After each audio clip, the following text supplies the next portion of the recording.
All right.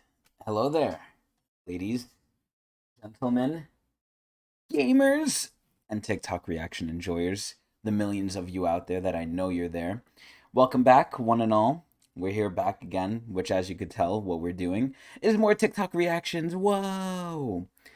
So, we're on episode 15 today. Every week, every Friday, I try to get out an episode. Now, this week is a little different for multiple reasons. Number one, I actually have motivation today. Most Fridays, end up doing nothing because I have no motivation. This Friday was different because I have a fire under my ass. What does that mean? It means pretty soon I might play Overwatch with some people that I'm on a team with. Maybe, but we gotta see. So I have somewhat of a soft time limit, kind of, but we'll see what happens. So this episode we're gonna try and go quickly. We're gonna actually try and get through a big chunk because, as I always say in each episode, the more time goes on, the more I send myself, and the less I get through in each episode because we talk forever. So we're gonna try and rapid fire these shits, but I don't know how it's really gonna go. And also, I use this as a big excuse to advertise my Twitch channel where I play the same games every day. You could come over there and you can hang out with me and ask me anything and be cool. But anyway, without further ado, let's actually get in. I actually figured out the secret to not making TikTok explode because I have so many DMs. And it's going to take too long to get into, and it doesn't really matter for the viewer side. But on the streamer side, or the content creator side, aka me, I figured out how to not make TikTok be stupid and take 30 minutes for me to set up. I set TikTok up in like 2 minutes today, so it was amazing. But anyway, I have my food near me, so we're going to be eating and chomping down on shit while we're watching and quote unquote reacting to things. So let's get into it. Capitalism is amazing. Oh, you It got breeds that so right. much innovation. Oh, Just look at all yes. these different bottles of water. So Oh, many brands of yes. this natural resource to choose from. The same product with different labels. Yo, this fucking this fucking Eminem looks so dystopian. It looks like Big Brother watching over you. Like he's like, "What are you doing? Are you not making money?" Oh my god, I just realized they're holding up signs.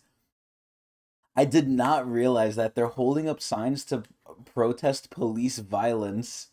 Holy shit. And then the Eminem is not liking that. Something free. There's this old argument of people who love capitalism and fear socialism that somehow Where's this capitalism up? is innovative. They like to point to high tech companies and say, see, capitalism is developing these big companies. I mean, I like to answer that it is with a innovative, story. just in a not Years good ago, way. I was approached by engineers from Silicon Valley in California, Whoa, and they asked me to come out there and talk, which I did. what a nice guy. And here's what happened. What happened? I had meetings and I learned the following.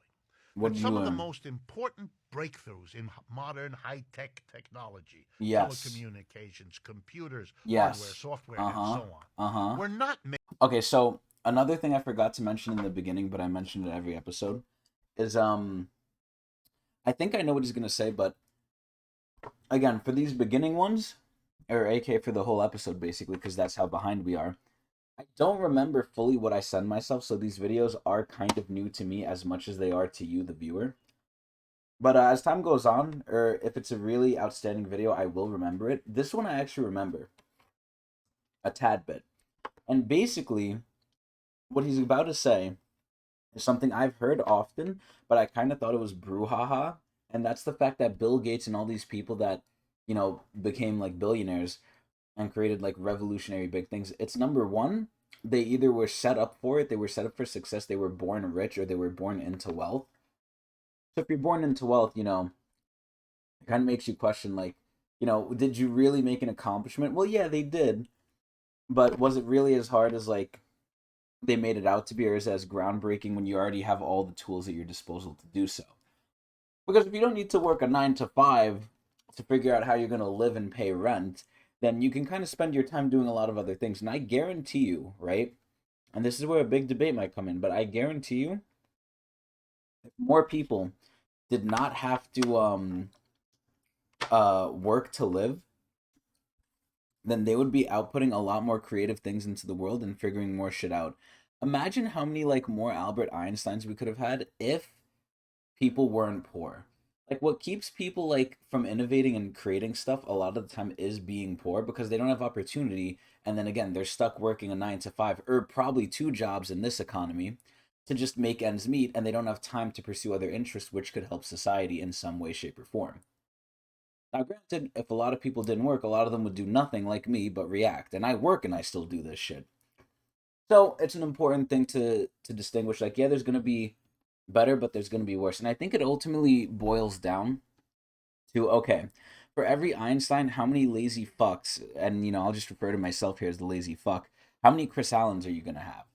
So if no one has to work anymore, you can get like 10,000 Chris Allens for every one Einstein. But that's better than what we have so far, which has been one Einstein and billions of people. So obviously that's not one to one. Obviously that's not like how it's supposed or how it's gonna be. But I guarantee you, if more people did not have to work to figure out how to live, we'd have a lot more people innovating. And then those people who are innovating would basically like not necessarily invalidate the people who are not working, but it would kind of take care of them because they're pushing forward society so much. It's like, yeah, you have like these people who do nothing, but they don't need to do anything because you have how many Einsteins being produced. It's like one Einstein can basically produce enough innovation for like a million Chris Allens. And it's one every 10,000 Chris Allens that one is made. I mean, again, I have no stats to back up this fact because I'm talking nonsense, but just imagine that. Just imagine the general idea for however many lazy people there are if they don't have to work, there's going to be people who actually do make progress and achievement because they can now. But anyway, I know we said we weren't gonna go long, so I'll let the video play here. But again, going back to the main point, I know he's gonna say like these rich people either one were born into wealth or something, I think, or two like they stole it or they got it from someone else. Made in big capitalist corporations. Oh no no, On I remember. He said it's gonna be made by the indie developer. On the contrary, Yep, it I turns out remember. that every year in Silicon Valley, Oh yeah, high-paid engineers working in big companies, quit Cisco and and hate Apple it. and IBM and all of them, quit. Yep, They can't same what I stand want to it do. I anymore. hate That's what corporate they say. culture. I hate They my don't want to come to boss. work in a tie and a jacket. They don't want to come No. to work to be told by some salesperson what they should be studying or not on their software platform. See, what ends up happening in big corporations and big companies is bureaucracy. It's the same thing that happens in our government. A lot of things are slowed down artificially because of this bureaucratic process where someone who has no clue how to do what you do has a say over what you do. It's so stupid. It's like leave the doctoring to the doctors, not to the insurance companies who tell you what you can and can't get. And so forth and so on. It's They a little want bit to of a be different argument, creative, though. that's their word. They want to be innovative, that's their word. And Whoa. they can't be in a capitalist corporation. So here So this is where I'm gonna half agree with Richard Wolff. I half agree, but he's going to an extreme. They can still be innovative. It's just kind of stifled. It's not as innovative as it could be. here's what they do. They take their laptops and they leave, often Yes. leaving $200,000, $300,000 a year jobs. And they Yep. get together in a group of 20 and 25 in somebody's garage. And they have a little rule. Yeah, and they're Here we come chilling. to work in Bermuda shorts and a Hawaiian shirt. Here Let's we come to go. work feeling good about ourselves. No bosses. And this is the sad part where society has these strict rules set up to where they think to be successful, you need to do X, X, and X thing. And while that does work, it's not fully working. It's not optimal. Even though they think it's optimal, it's not optimal. And I'll always go back to this example with Fortnite. Think of Fortnite. Fortnite changed the idea of everyone's head of, wow, you can have a free game and make the most money? How do you do it? Oh, well, we offer a free game, but we have a battle pass and we have good cosmetics that people will actually buy, and we respect the person. Obviously not fully, but we respect them more than other games do. It's almost like happy employees will create good work. And if you over, and I'm kind of speaking from experience here, if you over, manage them, or if you just bust their chops for no reason, then, they're not going to produce good work. Work should not have to be a slave thing where you're miserable. You have to work. A lot of people have to work, but it doesn't have to be sad. It becomes sad from the people and the work, depending on what you do. Sometimes both. If it's both, my heart just breaks because usually in a job it's either A, you hate the work, or B, you hate the people. Everybody's an equal here. We all make our decisions together. Monday Good. through Thursday, we work on Oh, our 4 day software work week. programs Wow. and we work on our computers. And Friday, we sit around Oh, never making mind. the decisions of 5 day work what to week. produce, how to produce, where to produce, and what to do with the revenue our creative efforts realize. It's a democratic workplace. Whoa. Wow. That's where the creativity blossoms. But see, here's the problem with what Richard Wolff is saying. It starts off that way, but because human greed is a thing, they're gonna expand and they're gonna hire more people, and then it can no longer be democratic for everyone because it's just too big. At that point, you have to limit how big it gets. But if you limit how big it gets, you limit your profit, and people aren't gonna do that. That's where many of the great breakthroughs were achieved. Yes, that's Even true. some of those companies went back into being capitalist companies. That Yep, can it's happen. the But my cycle. point is the innovation credited to capitalism is misunderstood. That It is often somewhat comes true. precisely from people who have walked away from capitalism That's to that's create true as a well. worker co op, That's even true. if they don't know the phrase worker co op to describe what they have done. I feel like that happens a lot in life where people do things and they either don't know what they're really doing or they don't know there's like a phrase or not a meaning behind it, but it's either a phrase or something that's done that has a name and they just don't realize it. A lot like with mental illness, a lot of people I think have mental illness. They just don't realize it because they don't want to call it what it is or they don't know. They just don't know. A new socialism connected to and embracing worker co ops Oh as the yeah. transition from capitalism to a better system is a socialism that you're going to be hearing more and more about in the months and years to come. But is anything gonna I hope you change? have found this Mind conversation hearing of it, but can I interest. see it? The movement in the direction of socialism is underway in the United States in a way it hasn't been for a century, and this time it is going to do better. I hope so, Richard Wolf.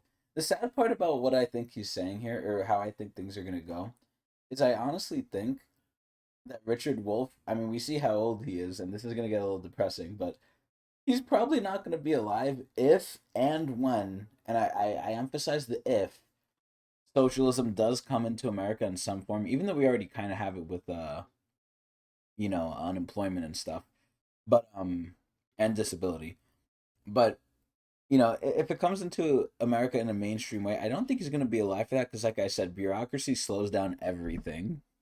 But anyway, nice video. Let's go next. It has just been revealed that the US government will hit their debt ceiling and run out of money in less than a month. And for the So, as we can see, this came out May 4th, and we're in the middle of June. So, again, spoiler alert, I said this in the last episode too. We didn't default. We came to an agreement, so I'm going to have to skip all these because I thought I would get to these sooner, so. If there's one thing America has down to a science, it's twisting the meaning of words and using them to terrify the population. Oh, and this is where I fully agree. So this is the guy on YouTube. Oh my God, what's his name? I actually have him like right here. Hold on, let me see. Where is he? Where is he? Hold on, hold on, hold on. Here he is. Here he is. This is the same increase guy. our freedom and It's the same. It's the same guy. His name is Second Thought. So yeah, this is from Second Thought. I guess it's a clip. So I really enjoy Second Thought. Again, I don't agree 100% with him, but he's not as extreme as some of the people we've shown. He's more calm and more I guess intelligent, you would say. He's not as vocal, and that's not a bad thing. And by vocal, I mean he doesn't scream at you and just say nonsense. He actually seems like he does his research. Although obviously he is pushing an agenda, and when you're pushing an agenda, no agenda is perfect, so you're gonna ignore some of the mistakes. But anyway, let's see the shit. I don't know if we're gonna go through the whole 7 minutes, but let's see. Ever since the Soviet Union rose to prominence to the point of competing with the US for global supremacy, the Facts. powers that be have fought hard to burn the image of communism and socialism as great evils into the mind of the average American. Yep. In this episode, we're going to correct the record. There's nothing wrong with criticizing ideas you disagree with. But in order to do that, you have to engage with accurate depictions of those ideas. That's So, true. let's talk about America's favorite boogeyman, Marxism. So this is where I fully agree with him too. A lot of people are very charged towards certain things where they don't even want to have a debate over it. They just condemn it. They say, "Oh, but I'm debating it." No, you're not debating it because you're not even willing to listen. You're just not even open to it at all. But before we do that, we need to briefly discuss the history of capitalism. Whoa. Once upon a time, there existed an economic system that was neither capitalism nor communism. Feudalism. Shocking, right? Under this arrangement, lords granted parcels of land to the lower echelons of society, and the recipients, known as vassals, in exchange would work the land and vow to fight for their lord should he call upon them. So, ironically enough, this is what I feel kind of like is in the modern day, except not fully 100%. I feel like in the modern day, we sort of are like a feudalistic society, except with cities, right? In cities, you have, and I'm going to talk for New York here, because obviously I'm a New Yorker, I know what I'm talking about here. In New York, you have a lot of people who are, in a way, trapped in the state.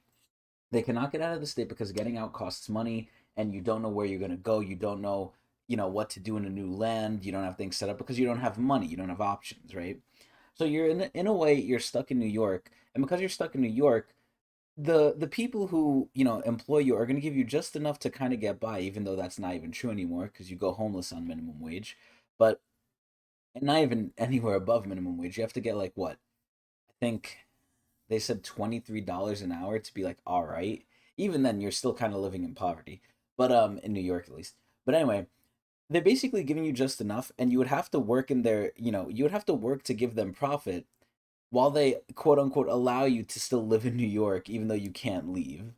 This was a pretty sweet deal for the nobility, because they got laborers to work their land, grow them food, and fight in their wars. The vassals Minimum had wage little workers. choice other than to enter into these agreements in order to stave off starvation and abject poverty. Just like This New type York. of arrangement later became known as feudalism, and from a modern perspective, it seems outdated and cruel. It Fast still forward is. several centuries, and we begin to see a fledgling new economic system take its first steps. Somewhere between the 14th and 15th centuries, feudalism lost ground to a market-based system, one that Whoa. elevated some of the lower tiers of society, creating a new merchant class. Not quite peasant, but certainly not nobility. AKA the middle class. So this is where I would say capitalism did have its good things. And the problem is capitalism is good unless it goes into an extreme, but anything is good unless it goes into an extreme. So capitalism, basically, I think what he's going to say here, I don't remember fully, but what I think he's going to say is essentially if you were poor, you had a way to become rich if you were either skilled enough or possibly lucky enough or both. Since that time, various interpretations of market-based economies have been implemented with varying degrees of success around the world. When proponents of capitalism say that it raised the standard of living for millions of people, It's they're true. correct. Capitalism has its place in history, and has unquestionably increased global production many times over since the days of feudalism. Oh, yeah. But just like technology keeps advancing, so too does history need to keep moving. That's a And just fact. like feudalism was overtaken when it became outdated, so too will capitalism need to be replaced with a superior system. And this is where I 1000% agree. And I've said in other videos, what happens when greedy business owners who make the laws, who control everything, because they buy out Congress, what happens when they pass a law denying that AI gets banned and AI replaces jobs because it's cheaper than a worker? You don't have to pay them insurance and they work 24/7.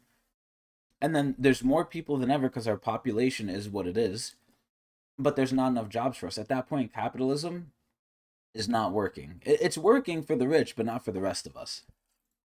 We have a tendency to believe that history is only something that happened in the past, that we've now No. reached the end of history. We are making This perspective history makes every it difficult day. to see that life and progress are ongoing processes. Yes. And that there will come a time when capitalism will seem just as outdated as feudalism. This is ironic too, because I often tell some of my friends, when I argue with them, I tell them, like, why do we assume the ideas we have currently in our time, like right now in the present, are the correct ideas, and there won't be something like that comes out that's even better, that's more advanced, and this is just wrong, we just don't know it yet. Because all throughout history, not only have humans been violent and animals, but we've also been wrong. Think about way back when people thought the earth was flat, or people didn't believe in the earth orbiting the sun. And that was known as heresy, and you literally got killed for saying something that was by scientific fact true, but they didn't even understand what scientific fact was, and they just said, oh, you're going against God, die. Now we see that as barbaric, but there's probably things we do today that in the future are going to seem barbaric, not paying your fucking workers a minimum actual wage, living wage. But anyway, I always tell that to my friends, how, in the future, who's to say what we're doing now is all correct? And obviously it's not, and they do understand it's not, but I feel like most people don't grasp that some of the things we take as correct are probably not correct in terms of like where we're going as a society or where we should be going, hopefully.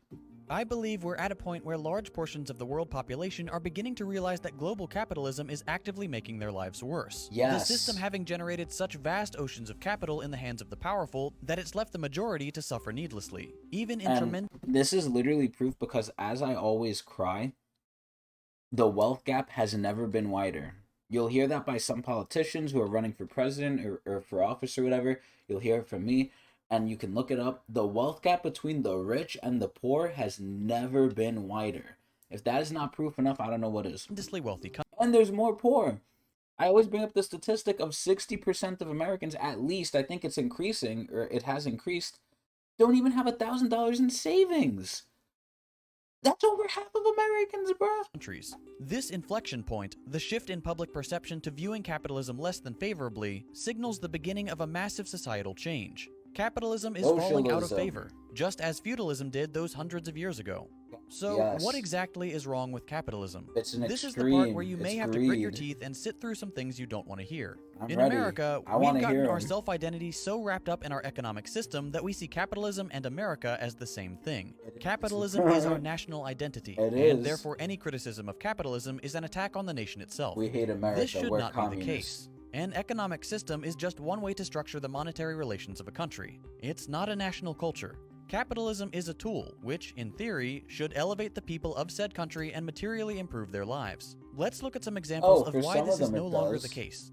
We'll start with the most obvious problem, the massive discrepancy between worker and executive compensation and power. That's true. As we've gone over before on this channel, there's a lot of problem with unions now. Unions used to be like so good for the worker. Now unions are getting fucked not only by like the companies themselves, but by the law that the companies are influencing. Look at fucking Starbucks, look at the railway. Literally the railway, and I talked about this before, lobbied so hard that they made Biden sign a thing saying it is illegal to protest or do whatever if you're a railway worker and you're gonna get like in trouble with the law if you decide to strike. You cannot strike.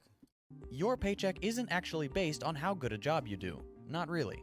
Your boss is in a position of power where he chooses which people to hire and which to fire. The True. people that work for him produce goods or services which then become his property, and which he then sells to Yes. make a profit. Your Yes. paycheck is, in reality, determined by your minimum needs and your boss's requirements for labor power in the relation to the number of people competing for jobs. The more people who are unemployed, that is, the more people who are looking for less jobs, the power you easier it have. is for companies to hire desperate poor people for minimum wage. In this way, And this is basically what society has become. It's, oh, you don't like being a slave and not making enough to live? Okay, we'll fire you and we'll get someone who will because people got to eat. But it's a really vicious cycle of, okay, eventually they either get burned out or they get used, right? And they've either had enough, they move on to something better, or they've had enough in terms of like they're at their wits' end, they don't want to do it or they can't do it anymore. So, okay, what's next? Get the next worker ant in the line. unemployment in society is actually beneficial for capitalists. It And is. having a large reserve of people ready to step in and work for minimum wage means that the average employee is always living in fear of losing their job. If you make a Terrible fuss, if feeling. you complain, if you try to get a union involved, Oh, no, no unions. there is always someone to take your place. See, and that is the worst part about all of this.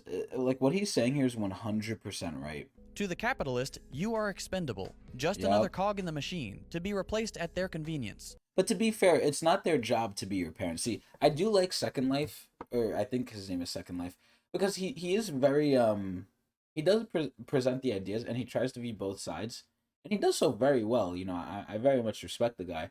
But this is where, you know, we get into what you believe is right and wrong, and you know, while we all should help each other out, it's not people's like obligation to, especially in a job where the whole point is to be a business, is to make money. Because at the end of the day, they do have to make money because at the end of the day, they do have to pay you. Yeah, they're making themselves money, and we've gone to the extreme of they're taking too much of the money and not giving it to the people who make them the money. But you know, they still do need to make money. We can't go too far to the other extreme, and that's what I'm scared of. I'm scared of we're gonna like go against owners and go against bosses to the point where like, okay, you will make like slightly more than us. Well, no, then they're not gonna want to do it, and someone has to do it. Someone has to be the boss. Someone has to make the company, be the CEO, and they do need to be fairly compensated. But fair doesn't mean, you know, 50 million and up while your workers are starving. So it needs to be a middle ground, is essentially what I'm saying. It is in your boss's interest to make your paycheck as small as possible, Yep. while increasing the prices of goods and services. Yes. This maximizes profits for him, but forces you to tighten your belt. Yep. When your boss pays you crumbs compared to what you could be making and your landlord raises your rent, that leaves you with a lower quality of life and less financial mobility. This all works out beautifully for the owner class. Their profits increase year after year. There is, however, a flaw in this system. Eventually, it's going to break. I think that's the flaw. Well, besides the blatant disregard for human life. Unemployed and poorly paid workers don't make for a profitable market. When workers are paid so little that they can barely afford rent, how could we expect them to buy goods and services on the market? See, this is where we've become, and I've mentioned this before as well, we're starting to transition into a debt accepted America. We accept now, a lot of people accept that, okay, we're gonna grow up and we're just always gonna owe money to someone. Like, why is that something that we should expect? Like, that is not good. Companies produce more and more consumer products, but what happens when Yeah, and better technology, more and more automation, yet less and less pay relative to the standard of living. the consumers can no longer afford the very goods their labor produces? This creates a snowball effect. Low wages and precarity lead to an unprofitable market. And then they lead into people going into debt, and if people go into debt, that makes everyone's situation worse. And even the government does this too. Our debt is like over 30 trillion. So this isn't something that not only the people do, it's something the government does too. And eventually it's all going to come crashing down. But who knows when? Because they keep extending it, but it has to reach a breaking point at some point. An unprofitable market means that the production of consumer goods is limited, There's no which way. inevitably leads to economic depression. Have you ever noticed how there seems to be an economic crisis like once every 10 years? Well, that's actually not by accident. These crises have been happening ever since the very beginning of capitalism. This upward and downward motion of the market is known as the business cycle. Boom and bust, yo-yoing from one extreme to the other every decade or so. The Facts. boom comes from accumulation of wealth. When prices go up and wages go down, companies make money. But if the people are squeezed too hard and the market becomes unprofitable, it then leads to a depression, businesses close, people lose their jobs, debts aren't paid, banks collapse, governments run out of money. So this is where, like I said with the last thing, with going against capitalism's extreme, we can't go to another extreme. We need to be in the middle ground, and that's what the bosses in capitalism are trying to do, but they're failing because of their own greed. And they're trying to find a middle ground where they're keeping you poor enough to where you can't really go anywhere else and you have to work for them, but not poor enough to where you can't buy from them. But again, they're even failing at that now. So they're not finding the middle ground. The middle ground is a very holy place in my eyes. That's an economic crisis. And they're just gonna keep coming, even though every one of them will be dressed up as once in a lifetime and sure to never happen again. Just Yep. like we heard in 2008, and just like we heard during the Corona crash, which, not to be overly pessimistic, is only a teaser for what we'll see in the next couple years. God, I hope Don't so. be fooled. Capitalism I hope is so. unstable by its very nature. The Yep. system And see, this is where, again, I've mentioned this, where eventually there's going to be enough people getting fucked where we might just all come together and say we've had enough. Now, I don't know if the technology in society, the manipulation, the media, the social engineering, the psychological, bullshit they're doing to us over the media and stuff, how they're transforming us. We've literally been transformed in society to only like short form content.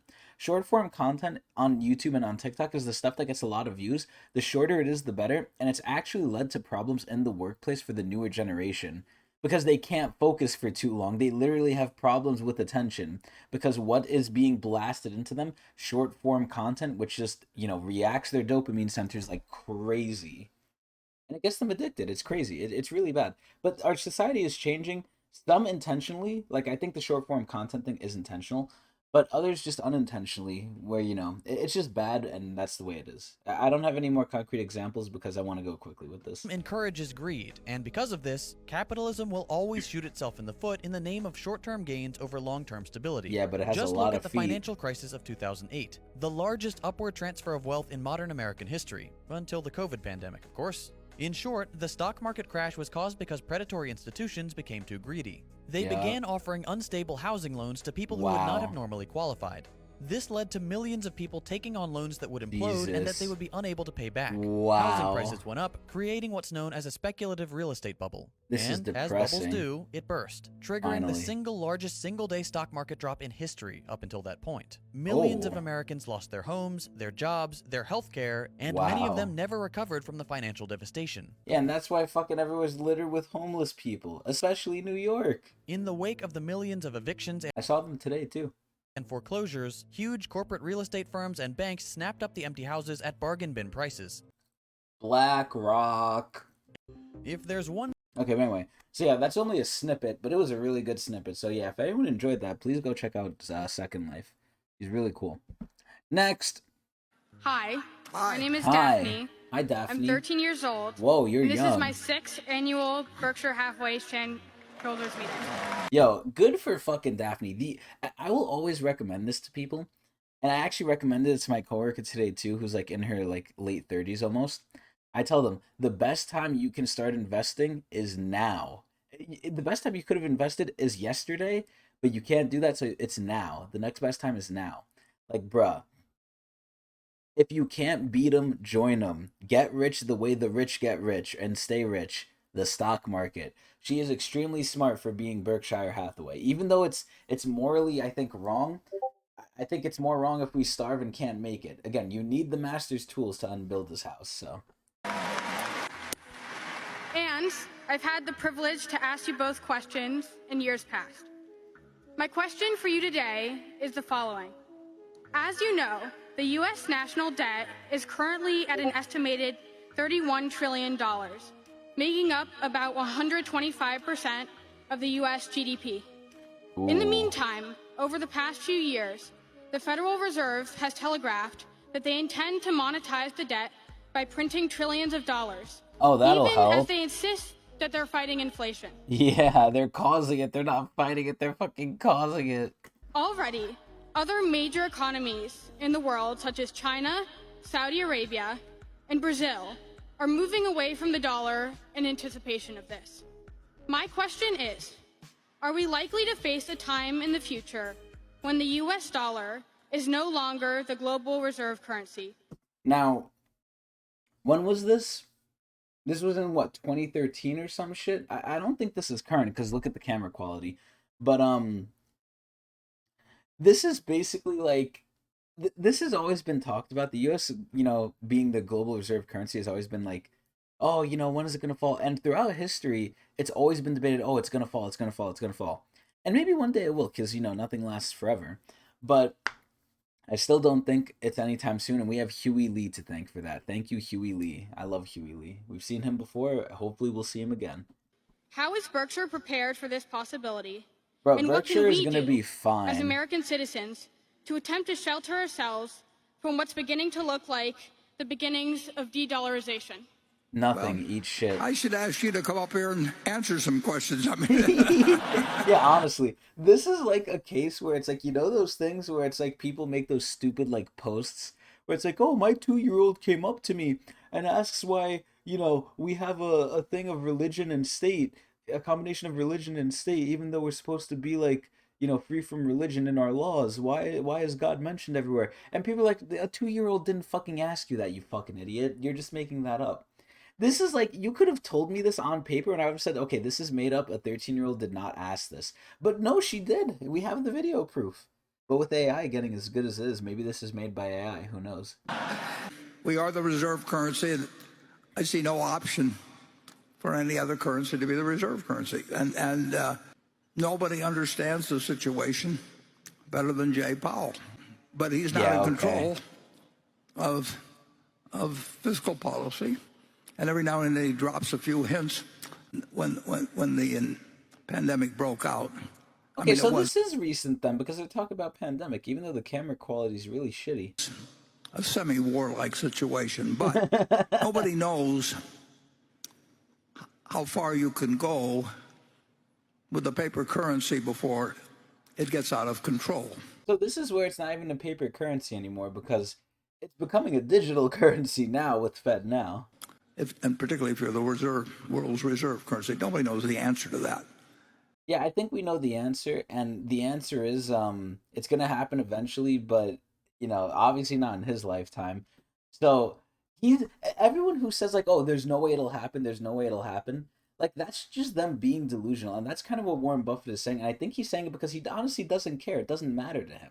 Because again, he doesn't have to think about that because that's not a problem for him. It's a problem for whoever comes after him. So why the fuck does he care? And you don't want to try and pick out the point at where it's become a problem because then it's all over. Yeah, see, and that's what people say. People are saying like, oh, if the dollar isn't the world currency anymore, then we probably are all dead or something because they can't see a world where the dollar isn't the world currency, even though it very easily, doesn't have to I be. think we should. And I'm not advocating for the dollar not to be the world currency. The dollar being the world currency benefits us in U.S. obviously, but I'm just saying like, just by the principle alone, it doesn't have to be. And people take it as like, oh, it's like the stock market, right? They're saying like, oh, if the stock market, if we lose all our money in the stock market, if the S&P 500 is just dead, then we have bigger problems than the stock market because that means the world probably ended. Should be very careful. I mean, we all learned Keynesianism and we applied it in World War II to the advantage of the country. And it's very hard to see how you recover He's not answering the once question you at all. let the genie out of the bottle and people lose So he faith in the basically said it's currency. not going to happen. And they behave in an entirely different manner than they do when they feel that if they put some money in the bank or have a pension plan or what. This is what I hate when people do. They don't answer the fucking question. So he said two things. He said one, it's not going to happen, and he said two, if it does happen, when it happens, we're just fucked. Whatever it may be, that they're going to get out something with roughly equal purchasing power. And it just changes the economy, and all kinds of things can happen then. And I can't predict them, and nobody else can predict them, but I do know they aren't good. Hi, my name is Dash. Okay, she actually reminds me of like a Stranger Things character. But anyway, pretty good video. So Next. Republicans just passed their budget bill, and Jesus Christ, I don't know how they sleep at night. This bill Okay, so even though we're done with the whole budget thing, the U.S. debt ceiling thing, we'll watch this because it's short, just to refresh people. is long, but let me just break down some of the most egregious things that it would do. If this bill were signed into law, we would lose 2,000 Customs and Border Patrol agents, Whoa. 11,000 FBI personnel, and hundreds of local law enforcement officers. Huh? So much for tough on crime. This bill would drastically cut veterans' health care. This would mean about 30 million fewer outpatient visits. And let's talk about rail safety. These Republican cuts would lead to 1,000 fewer safety inspections per year. 30. See, this is where like it sounds very bad, but I don't know the full situation, and I'm not gonna say I do, because I don't. I mean, I literally just said I don't. But here's the way I see it. They're in an impossible situation because to do anything, they have to go more into debt. So they're making the situation worse no matter what. And what Republicans want to do, or what they wanted to do, I guess, because now it's over. What they wanted to do was they want to reallocate spending so they don't go over budget, so they don't go more in debt, right? Like, okay, we need to get spending under control. So let's just say this, right? Pretend going into debt wasn't an option, and I gave you $100, and everything that's operating the way it is cost 500. You need to cut stuff from somewhere. And if you cut stuff from somewhere, whoever you cut it from is not going to be happy, but it has to come from somewhere. So at that point, what the fuck do you do? 30,000 miles of track would remain uninspected every year because of these cuts, and we'd have to shut down 125 air traffic control towers. But there's more. If this bill were enacted, 80,000 young people would lose their Pell Grants, 300,000 no. kids would lose access to Head Start, and 108,000 teachers would have to be eliminated. Now let's Got talk a about problem jobs. with The teachers. 140,000 jobs that we just picked up because of the Inflation Reduction Act. Okay, so basically she's just going to keep saying depressing statistics, but this didn't go through, so it doesn't matter. But look at what they were trying to do, Jesus Christ. But again, they're in the position where what are they supposed to do? They want to reduce spending. They want to reduce going into debt. They have to do it somewhere. And yeah, you don't have to do it here, but what are you going to do it on? Granted, we're not the ones that make the rules. We don't know the whole situation. They might not. They probably know more than us, hopefully, right? Because they're in the government. What does that mean anymore? They're just getting a check to argue with each other. But excuse me, and get lobbied by fucking lobbyists. But it really is a hard problem where like I somewhat don't even blame them because no matter what you do, taking away money from anything, people are gonna get upset. But you have to do it somewhere. It's just the question is where can you do it? Because I don't know where to do it. I don't even know all the places the money goes, and That's an even bigger problem. But then politics gets involved and everything just gets fucked and we're in a dark dimension. So let's go next. Listen carefully. You need to understand something that parents these days have long since forgot. What have we and are going to have to forgotten? relearn again. What is it? Grandparents knew this, Oh, but did today's they? generation of parents doesn't seem to. Oh? And that is, you do not get to design your children. Nature would never have permitted that to happen. Yes. Evolution would not have allowed a generation of a species to be so influenced by the previous generation. This is where he's somewhat right and somewhat wrong. This used to be the case where you couldn't influence, your children. But like I've said in a previous episode, when I was younger, when I was in middle school or high school and we went on a trip to a college, they were saying, like, yeah, we can influence, how your child comes out. We can know if they're a boy or a girl. We can influence whether they're a boy or girl. They could do, like, genetic stuff to them, DNA stuff to them. Let me get this yogurt open. Hold on. There we go. Like, they could do a lot of shit to them. And that was when I was young. Like, imagine now. We could probably do some crazy-ass shit. We could probably make a superhuman in the womb, in vitro. It hasn't happened, and it doesn't happen, and it especially doesn't happen in children. You do not design your children. And yet Not we yet. have the Mozart effect, the belief that if I play classical music to my uterus when I'm pregnant, I'm going to have a genius. The fact that if I can just put enough crib toys over his crib, he is going to have all these neurons See, they do exploding have with an influence, synapses though. and This be is a where he's brilliant wrong. mathematician. You don't get that degree of power. Right? Does that But you mean get that stimulation doesn't influence. matter? No, it means a stimulation environment is better than a deprived environment. But it doesn't mean that the more stimulation you add into the environment, the better it gets. It's a threshold. It's There the is right enough stimulation that stimulation. every normal brain needs to develop. And once you're past that, which 98% of you are, the rest of it is out of your hands. That is kind of true. But this idea that if a little bit is good, a ton of it must be better is a uniquely North American perspective. What do we say about the middle ground? I'm going to title this episode that, The Middle Ground. Right? Believe me, the French don't look as kindly on their children as we do. Right? Jesus. That's another story for another day. So, what we have learned in the last 20 years of research in neuroimaging, behavior genetics, developmental psychology, neuropsychology shit. can be boiled down The to science. this phrase. Your child is born with more than 400 psychological traits Yes. that will emerge Yes. as they mature. Whoa. And they have nothing to do with you. So, again, this is where I question, okay, there's 400 traits that will emerge, but how many are there in total that will emerge that do have to do with you or some influence? What if there's 400 you can't control, but what if there's 4,000 that you can? How do we know these things yet? We don't know these things fully. So But let's just take it at face value. Basically, what he's saying is your children are going to come out and you have very little influence over how they're going to be, and they're just they're not set in stone, but they're set in very hardening clay to where, like, they're pretty much, they are the way they are, like 90% done. the idea that you are going to engineer personalities and IQ and academic achievement skills and all these other things just isn't true. Your child is not a blank slate on which you get to write. That is not entirely true either, what he's saying. That's actually false, because the younger you are, the more neuroplasticity you have, and the easier you can learn things. That's why it's so easy to learn a language when you're young, because your brain is a sponge. It wants to learn. So, they are a blank slate with some things, but I'm pretty sure he obviously doesn't mean that stuff, but still.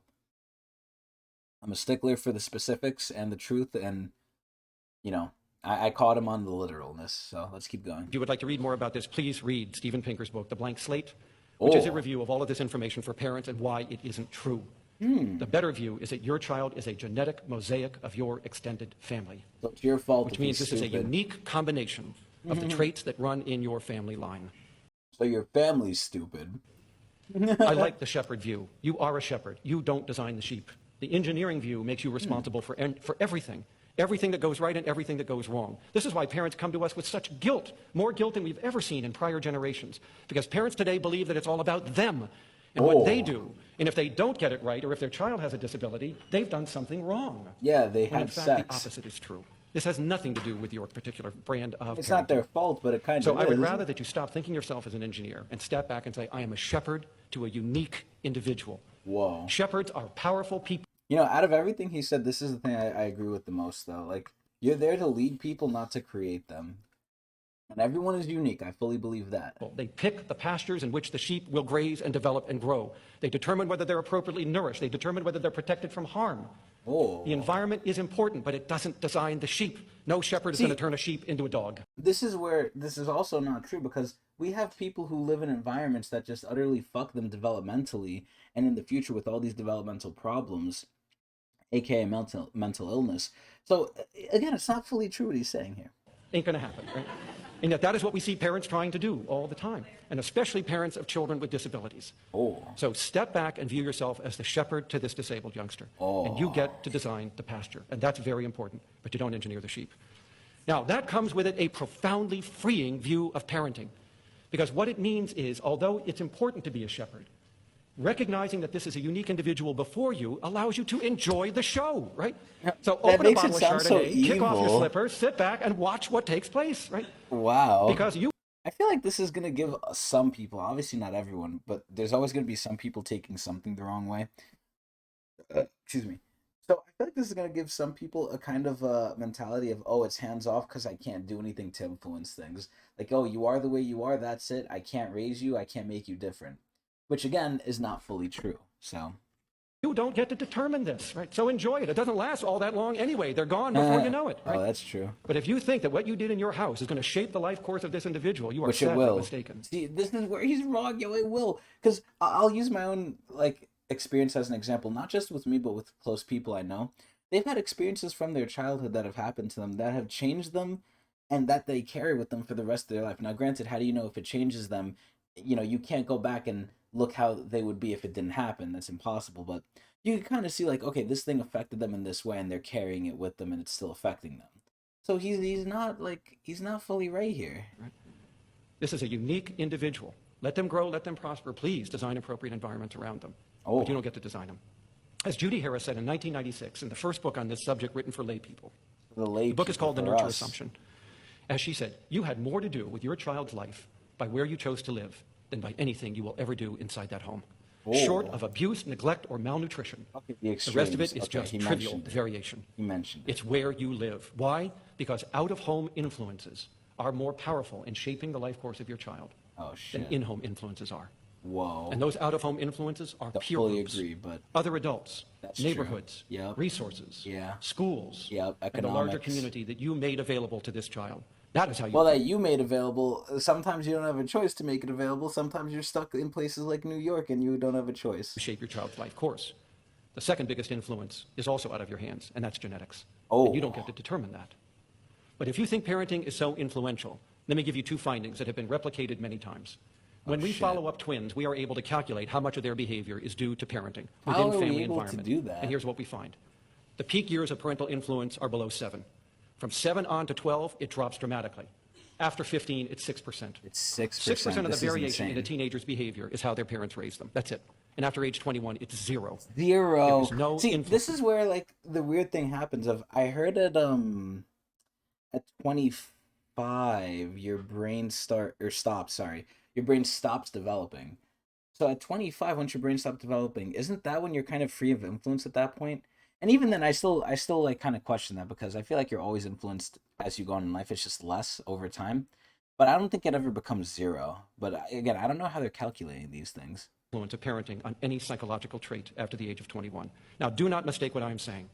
The knowledge your child possesses, what they know, is clearly a function of exposure in the environment. But their traits, their abilities, their makeup, their personality is not. So I think this is where either A, I'm getting it confused, and that very much could be the case where I'm getting confused of traits versus how they end up. I guess traits make you more disposed to things. Maybe he's arguing about something that literally is true. Like, yeah, you can't influence their traits, but the traits can, or, they can't be influenced, but you can still influence the child in other ways aside from the traits. They're going to have the traits no matter what, right? So let's just say a child grows up and they are very shy at nature. They're very shy at their base. You could change that, but that doesn't mean they still aren't shy. It's just they know how to hide it or they have mental issues later on because they're trying to hide it or whatever. But them being shy has nothing to do with you. So there's certain things that you just are as you are, which I actually believe this if we're gonna go with this logic. I believe that certain people have what I call their core. It's their core personality where you can't really change this. It's just how you are. If you dig deep enough, there's some things you can attribute to other things, to your experiences. Oh, hold up. Nah. Kainita. One of the benefits of starting early is my grandparents tell me goodnight. But anyway, back to the issue at hand. So that messed up my whole fucking thought process. I hate when this shit happens. Essentially, though, what I was saying was the core personality. So, core personality is, there's some things where if you dig deep enough, you could attribute, like, oh, why are you an asshole? Oh, well, you were an asshole because you were bullied, right? Or, oh, you're an asshole because you got abused, right? Which is similar to bullying. But, it could be attributed to something, but eventually you will get to the core of a person's personality where that's just how they are naturally. And maybe that's what that guy's talking about. Those things that you are naturally just can't be changed. So this is, this video has nothing really to do with the dark dimension, but I wanted to include because I thought it was cool. So, well, next. Now we're in a pickle. The House just passed a bill to raise the debt ceiling and avoid a catastrophic debt default. Whoa. In exchange for significant budget cuts to government spending and federal programs you may be using. And I'll just spoil the surprise here because, again, we're done with the budget stuff. We're done with the debt ceiling. They passed some of it. They didn't pass all of it. Both sides had to concede, but a majority of both sides were okay with it, and then the extremes of both sides didn't like it. There you go. It's time to declare war on BlackRock. Yes! Right now they are scared that the world even though I is own up to stock in corruption. them. Fuck, I like the Baxtons. Have pushed lies around environmental, social governance, and continue to take advantage of the world. So this is where, as a big example of this, one of the biggest examples of this is literally when corporations are like, oh, you need to recycle more. You're polluting the environment by turning on your AC, by, using hairsprays, by doing this, by doing that. And then, studies come out and it turns out that at least 70% of that stuff comes from some of the corporations, not only all of them, just some of them. As you guys know, France has broke out in protest and are now at the BlackRock headquarters. Good. And why news outlets are trying to cover this up and protect BlackRock? They're Because owned by corporations BlackRock. Like CNN are completely owned by them. In an article on CNN, they are defending BlackRock, saying the world's largest asset manager has not had any part in the pension reforms. However, French protesters stormed BlackRock's Paris office building due to the company's role in managing and privatizing pensions. So this is where I don't know enough, but I'm almost positive BlackRock has their hand up anyone's ass. Like, they probably own everything, or they may basically do own everything. But yeah, I don't know. I think BlackRock is definitely evil. Which are at the heart of the French government's recent reforms. Protesters are seen holding flares, shot off fireworks, and chanting. This also could be the case of people are just going buck wild and they're burning down anything, though. Just because, when rioting happens, people revert back to, like, their animal selves and just go crazy. But the office wasn't breached. Now, will anything come out of these protests? No. We will see as France's Constitutional Council No, will they decide won't. whether to validate the reforms, making them law, or strike down the parts or the entirety of them on April 14th. Dude, those look so BlackRock and these cool. corrupt organizations that have a larger GDP than the entire United States have been taking advantage of workers for decades. And the French are taking the initiative and standing up against the world. The sad part is the way I see things going and the way, like, it has been going is a lot more people are going to suffer for a lot more time and nothing's going to change anytime soon. And just knowing that fact of not only we don't know if there is a light at the end of the tunnel, but if there is, which again we don't know, it's going to take a long time to get there, which is depressing. Let's go next. So let me get this straight, okay? Oh, this is the angry guy. This guy's the opposite of Second Life. This guy's like the loudest guy in the fucking room.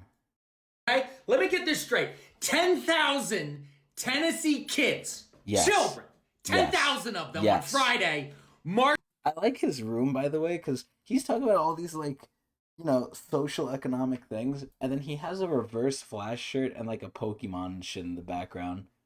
march on the Tennessee Capitol. Is that a Pokemon thing? I don't even know what that is. I think it's a Right? Pikachu. They but march on the I'm not Tennessee sure. Capitol. Maybe it's not. In a big old protest.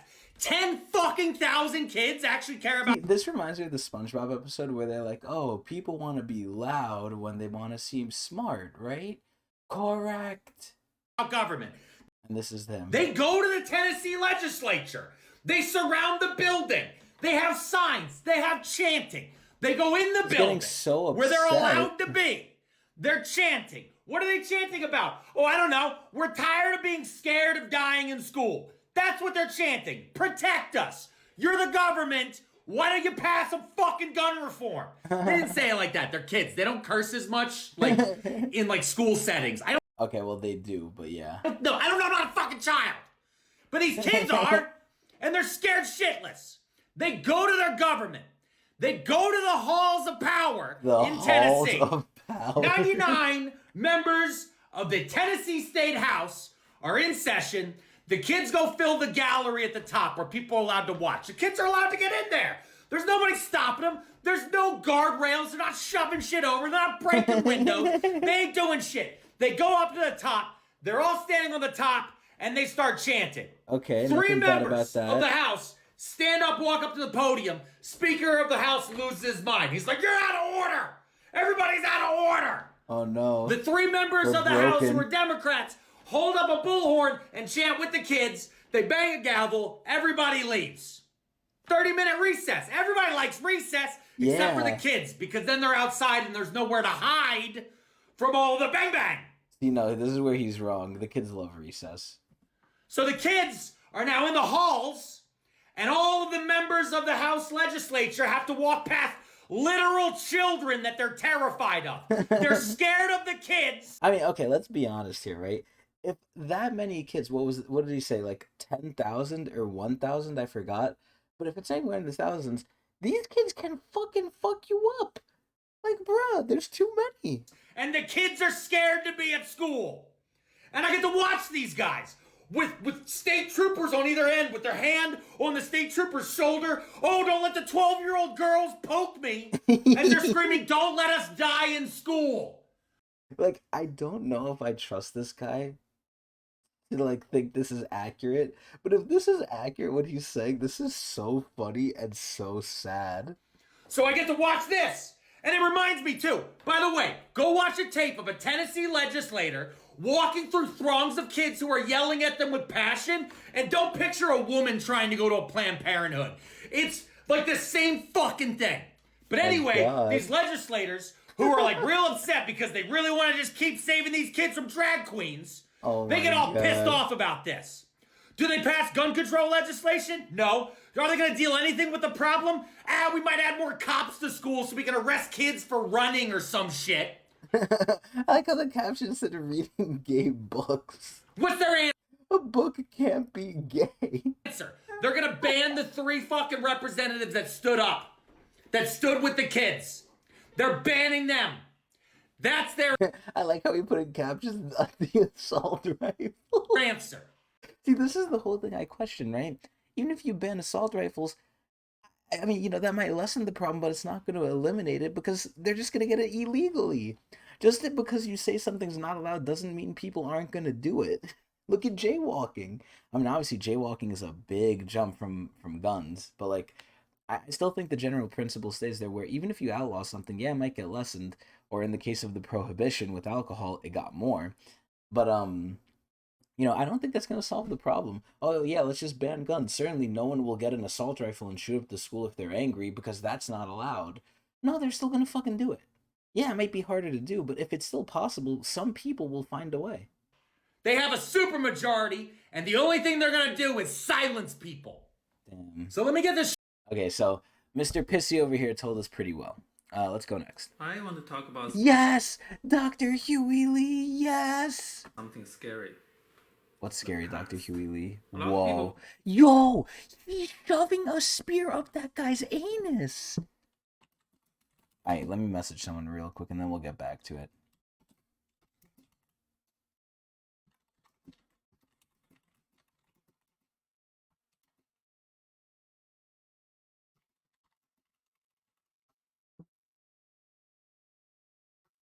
Okay, Put there their we go. hope on dictatorships like Russia and China because they're annoyed by the current state of the world. Well, of course the world is shitty, but that doesn't mean the world is shittier than the past. And see, this is like the big thing where it's true, but I want to put the caveat here. Just because things aren't as bad as they were, and trust me, they were bad. If you know history, you know humans are fucking animals. We're worse than animals because we're smart. We know how to torture someone. I mean, you know, don't look up blood eagles, but, you know, like human beings just with torture alone have come up with some really sick ways to kill people. And they were allowed back in the day and encouraged. Like, you know, definitely things have improved, but they're not to a point where I think we should just call it quits. And obviously that's not what people are saying. But, you know, we shouldn't settle because we're still not at the place we should be. Yeah, things are better, but, you know, that matters to an extent. but not enough to where, we should really bring it up and champion. Like, yeah, look, things are better, things are better. Well, yeah, but things are still bad. You still got people starving because of greed, when it doesn't even need to be the case anymore. Before, it needed to be the case, excuse me, because we literally weren't making enough. Now we have more than enough, and people still aren't getting it because of greed, which is worse. Believe it or not, the recent half century is actually the most peaceful period in the entire human history. True. I know you have doubts, and I don't blame you. I blame the two extremely misleading historical terms, the World War One and the World War Two. Yeah, like again, World War One and World War Two, they were pretty bad, especially with the new technology and stuff to wage war. But bruh, we have been way more violent for way more of our history. Like, World War One and Two were short, relatively speaking. Yeah, there was a lot of death and a lot of killing in very fucked up ways, but we've done more fucked up ways in the past. Especially even worse than what happened in China from the Japanese. I'm not going to say the name, but people who know. Because the numbers 1 and 2 imply that they were something new. The fuck they were. Maybe they were more coordinated across countries because of the radio and airplane and shit. But the same kind of killing sprees have been going on for millennia. Yep. Like this map of France. Why do you think their borders keep changing? Well, that's because people couldn't stop killing each other for land. You might think, that's just some white people thing. No, it's not. Yeah, you know how many tribes are in Africa? There's like hundreds of tribes of like different people in Africa, and they're always fighting each other. I believe I learned this in high school. There's like a massive genocide between the Tutsis and the Tutus, I think. I believe. I don't remember, but I know like there's a lot of tribes in Africa and they do not get along. To be a common activity for every single political entity of our pathetic species. That's true. Maybe you should check out my Twitter thread on the constant pre-modern warfare in China. Oh, yes. It was agonizingly non-stop. You know the American Civil War, right? Yeah, of course you do. But I bet bloodiest war in our history. You don't know. At exactly the same time, there was a bigger civil war in China. You may call it I actually didn't know civil that. war, but they actually killed more people than the World fucking War One. Oh my god. Some cities got slaughtered when the rebels took over, and then got slaughtered again when the government took it back. And you smart asses never even... See, and this is what's scary, because this probably isn't done. We're probably going to have a major conflict that's going to cause a lot of deaths in the future. And again, the better technology gets, the more scary this becomes. Heard about it. That's how much life was worth in the past. And it didn't get better until very, very recently. Thank God. How recent? China's last war was 1979. Not as far away as you thought, right? Yeah, it didn't honestly. last very long, but they still killed 50,000 people. I bet you didn't know that. Honestly, that is a lot of people, but comparatively to how many people have died previously, that's very low. That's very good. Like, we have to look for the good and the bad here. That's very good. Either, right? So whenever you see a country and think, this is a peaceful nation. Wrong. It didn't used to be. It's you who's lucky enough to grow up in a peaceful time. Thank no God. Such thing as a peaceful nation. So count your blessings. He's now, not the real wrong. million-dollar question is why the world became more peaceful. I have no idea. Some people say democracy. Some people say... It's because this is where, like, as the media major, I'll swing it back to this.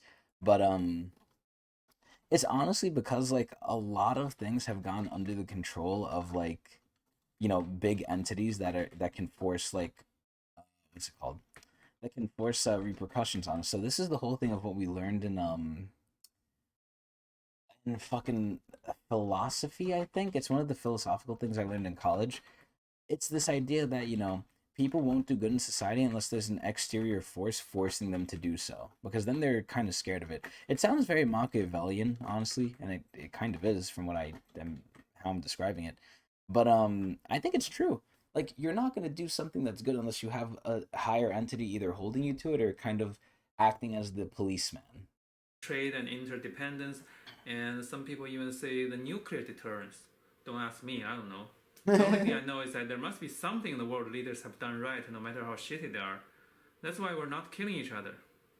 I mean, yeah, now we're more civil, we have more communication, we have better weapons, so we don't want to kill each other because it's really easy to do so now. We have increased in knowledge, pretty much. There is more empathy, I would like to say, in the world than there used to be. But, overall, we're still pretty violent, though. All it takes is a good riot to make people turn into animals. We see it in France. So, if you want to even though they deserve to do it. smash Uncle Sam, knock yourself out, but you must figure out what was that right thing that has helped us so far. Otherwise, you may accidentally smash that thing with Uncle Sam and send us all back to the giant shithole of the past. Where they would shove spears up your ass. Yo, Huey Lee is so funny, bruh. Lovely video. Dark Dimension, lovely video. Good morning, bad news! A mentally ill homeless man was just unalived on a subway train for experiencing a mental crisis and begging for help. So we want to... Okay, so this is something, very specific to New York here, so people from out of the state won't probably know this, or maybe they will. It is a little old, though. This did happen May 5th, or at least it's being reported on May 5th, and again, we're in mid-June. But, from what I heard, obviously if you're doing anything on the subway, chances are you have a mental illness because that place is just littered with characters. But, at a certain point, yes, he has a mental illness, but can you blame people for getting scared and doing what they did? Now, obviously the guy shouldn't have died. See, I don't agree with that. But from what I heard, the guy was threatening to kill people. So let me ask anyone this. If I threaten to kill you and you don't know anything about me, you don't know if I have a gun, you don't know anything, and I'm threatening to kill you, what are you gonna think? Like, even if I have a mental illness, does that excuse it? Does that mean people should somehow know that and should not get angry? No. Want to talk about why there's a massive, rapidly growing population of chronically unhoused people with unmedicated mental illnesses. See, this is a good question to ask. So the actual situation he's not tackling because it's too messy. You can't tackle it. But what he can tackle is the underlying problems with it, which is, again, mental illness and homelessness, which is a big problem.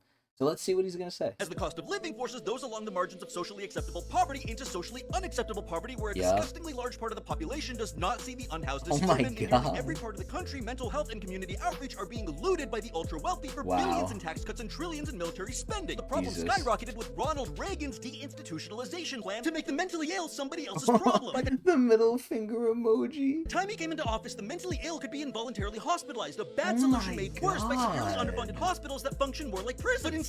See, if this is where I look at that, and this is where the media and just human psychology comes into play, because we like to group people up, right? That's them, we're us, they're different, they deserve that, or that's the only way to deal with them. I just want you to think for a second, because this is how I try and think of it, and this is what boils my blood, right? If we go back to this image here, if we see this person getting literally handcuffed and a fucking gag put in their mouth, right? If that was, let's just say, my grandparents, because let's just say my grandparents are old, they start going cuckoo for Cocoa Puffs, and they're crazy. If I saw someone doing that to them, I don't care if they're fucking crazy. You do not touch my family member like that. And then I think, okay, well, that's only because they're my family member and I know them that I'm saying that, even though they're crazy, right? So this is where I think this should extend to just people in general. You should not touch anyone like that, even if they're crazy. You should not do this to any crazy person because they're literally crazy. They don't know any better. Now, granted, you should still not let them walk all over you and attack you and bite your fucking ear off Mike Tyson style. But at the end of the day, there needs to be, some civility here. That's the main way I'll describe it. If you can imagine it being done to your family member, even if they do have a mental illness, would it upset you the way they're being treated? Me? Abso-fucking-lutely. I would not stand for this. I would start throwing hands. I'd be like, what the hell are you doing to my family member? And they might argue, oh, they're trying to bite me. They're trying to rip my dick off. I don't give a fuck. Wear some fucking padding or, do something. They're old. They're crazy. You got to prepare for that. Protect yourself. I don't want you to get hurt, but you're not going to hurt them. They can't, it's not even their fault. A bad solution made worse by severely underfunded hospitals that function more like prisons. But instead of increasing funding and developing alternatives, Reagan just trashed the concept of providing real federal help or oversight and shifted the responsibility to individual states, which have dramatically fewer resources, causing mass hospital closures and no plan to help patients forced into homelessness, leading to a massive generational increase in incarceration and violent public incidents, shaping the social narrative we see today. That those who are in the most desperate need of help are not even seen as worthy of being alive. And see, this is kind of true. We really, in New York alone, I'm not going to talk about everywhere else because I don't know, but I'm pretty sure it's very similar. In New York, we just don't care about the homeless. And I keep going back to this story that happened, I think, as I was making this series. I saw a homeless man, in the middle of Midtown Manhattan, sprawled out in the middle of the sidewalk. Usually the homeless, they know to, stay to the side to not inconvenience people because they're going to beg for money. So, they don't want to upset you, because if they upset you, you're not going to give them money. This guy was literally sprawled out on the sidewalk. His wallet was out. Everything was like fallen like near him. Like all of his stuff is just near him, like fell out of his pockets and shit.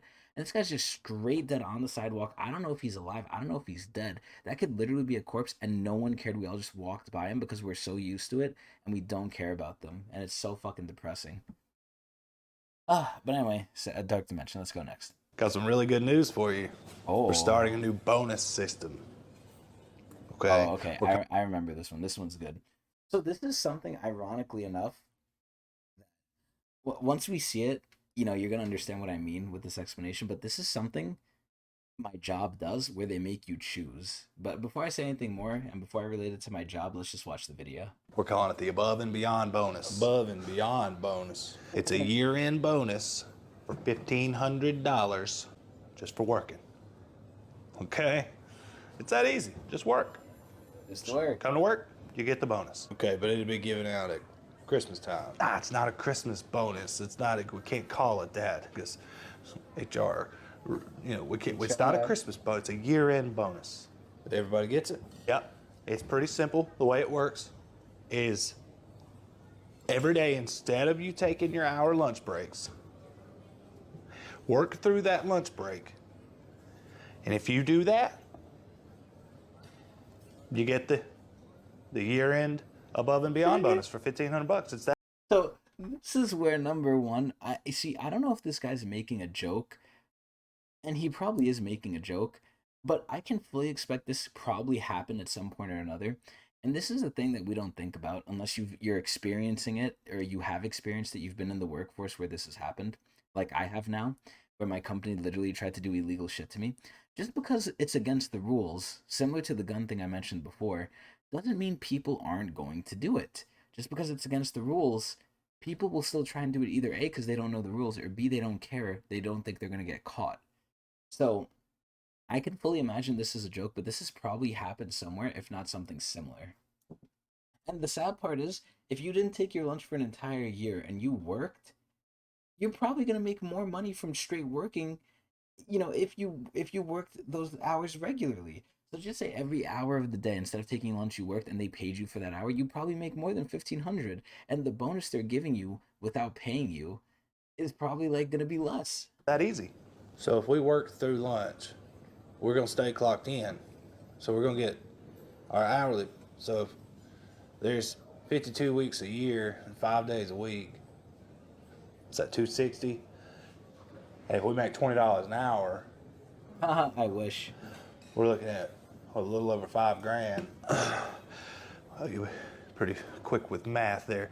So we're gonna get that plus the $1,500. If we work that hour during lunch, plus we're gonna get the regular pay, plus we're gonna get the $1,500 Above and Beyond bonus, or whatever the hell you're calling it. No. Here's the caveat. By law, legally, we've gotta clock you out. You don't clock out, because we want to see everybody that stayed clocked in. The system's going to deduct that hour for lunch. Legally, we have to do that. Yup. So that's going to... So you're going to be working for essentially a lesser pay, because remember what he just said here, $5,000 a year if they work that extra hour every day. And they're giving them $1,500 instead of $5,000. Tell us, okay, you hadn't clocked out, so then you're going to be eligible for the $1,500 year-end bonus. Hold on. So we're getting docked the regular pay. He's realizing it. I mean, we're working that hour every day.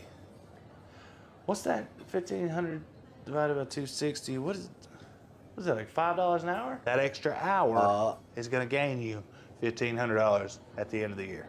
Yeah, but it's $5 an hour. I don't need an hour for lunch. An hour is a long time. It doesn't take an hour to eat.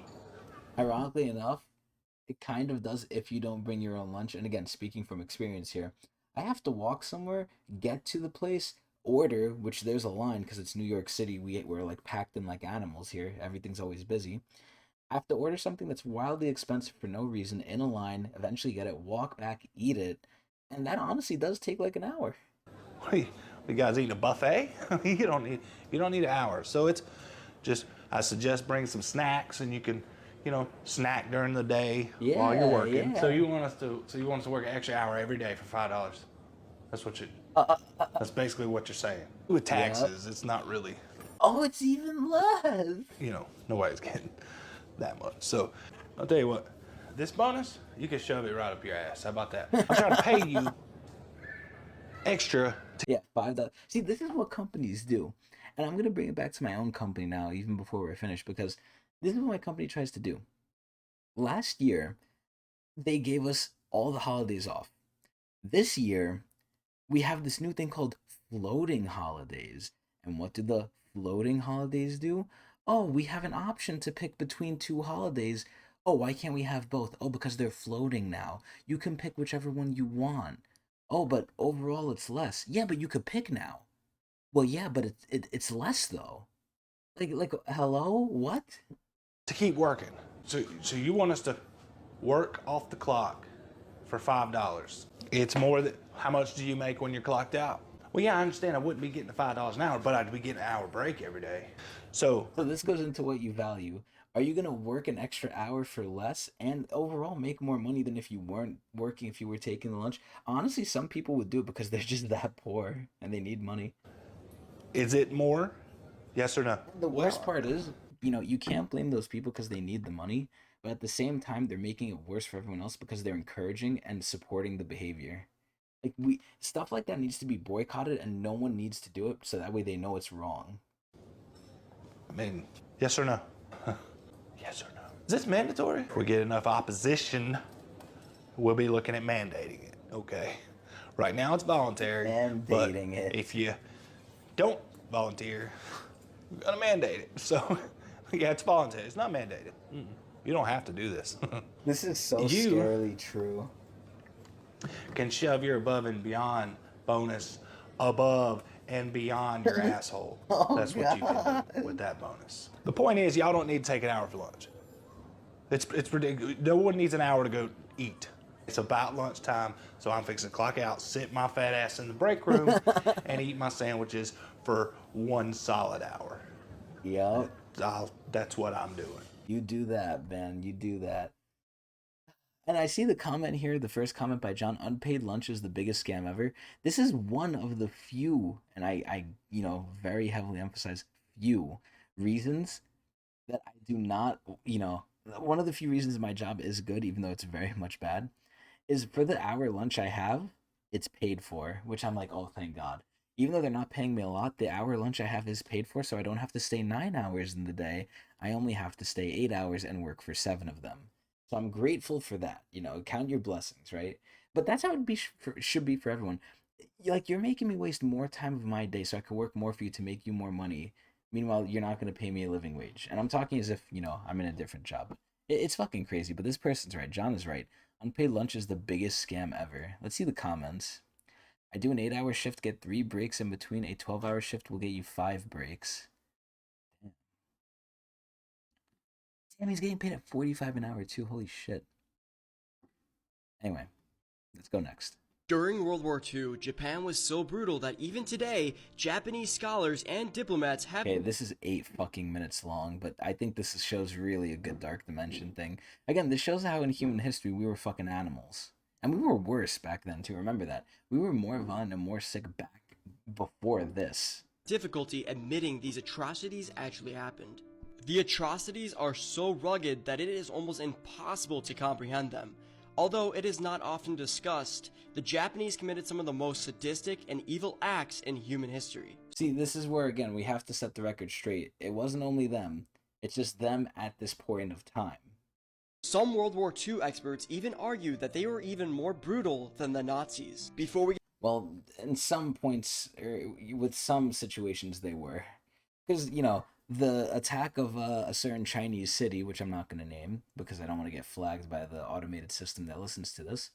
When they were attacking a certain Chinese city, even the Germans saw that and they were like, okay, you guys are going too far. Like, if the Germans in World War II are saying you're going too far, you really have to question yourself. Before we get into this video, I wanted to warn you guys, this stuff is pretty disturbing, so viewer discretion is advised. There's your warning. The Japanese master race. First, we should understand how the Japanese have achieved such a level of brutality. Unlike the Germans who focused their war crimes on a specific group of people, the Japanese were not selective. They would kill anyone who was not Japanese. White, Russian, Chinese, Mongolian, Korean, Indian, or Thai. Didn't matter. All thanks to the Japanese master race idea, children were taught that Emperor Hirohito was a god from the adolescent level. And I wonder, like, if similar to Kim Jong-un, I wonder if they taught the kids, like, oh, does he shit? School teachers would force Japanese ultra-nationalism and extreme Chinese racism. When you grow up, you'll have to kill 100, 200 chinks, one Japanese teacher used to say. The Japanese military believed in the Bushido Code, the way... And remember what the guy said? Like, oh, you can't influence your children. I mean, again, I'm taking it out of context because we said it was the traits you can't influence. But, yeah, no, this is proof you could definitely influence children. ...of the samurai, and viewed the war as a crusade to save the rest of the Eastern world. It carried out an infamous 3-all extermination policy throughout its military campaign. Loot all, kill all, burn all. Unit 731. You were the most unlucky person on Earth if you were sent. Okay, I remember this video now. I remembered it a little bit, but now I remember it a lot. Unit 731, what this guy's about to describe, like, if you can empathize, if you have empathy, I would honestly recommend just, like, maybe stop watching right now or skip ahead to we're not watching this video anymore, because this shit, when I heard this, actually got me upset. Because again, I like to imagine what if my family members were going through this, and that's how I try to empathize with people. Because, I very much don't really care for random people. I don't know them, but I know my family, so I'll be like, if they did that to my family, how would I feel? And even then, I didn't even need to use my family for this. I thought what they're about to describe here was so fucked up. I was like, I don't even want to put my family in this. I don't even want to think about that. To Unit 731. A Japanese group of scientists held animalistic experiments on humans, including vivisection, which dissected human bodies without anesthesia. Thousands of Chinese, Korean, and Russian people, both men and women, were infected with syphilis and the plague inside the laboratories. People had their organs removed for examination while still alive to study the effects of the disease. Things were much worse for female prisoners. So this is where, they're gonna say, more worse shit, but think about this, right? The sad part of this is, and it's the same thing with the Germans too, because the Germans did fucked up experiments too. These experiments, as fucked up as they were, they pushed us ahead in science by a big amount. Because, progress comes at a cost, right? Slow progress is safe. Dangerous progress, or, fast progress is dangerous. Like, it's going to come at a big cost. And this was the cost, but, at the end of the day, we can't change it from happening, but we can hopefully use the things that they revealed and, not obviously do it again, but, use it and improve the lives with the knowledge that was gotten through ill-tainted means. They were viciously raped, so the weapons and trauma experiments could be tested on them and their kids. Scientists didn't really bother with control groups or large samples. It was just pure evil.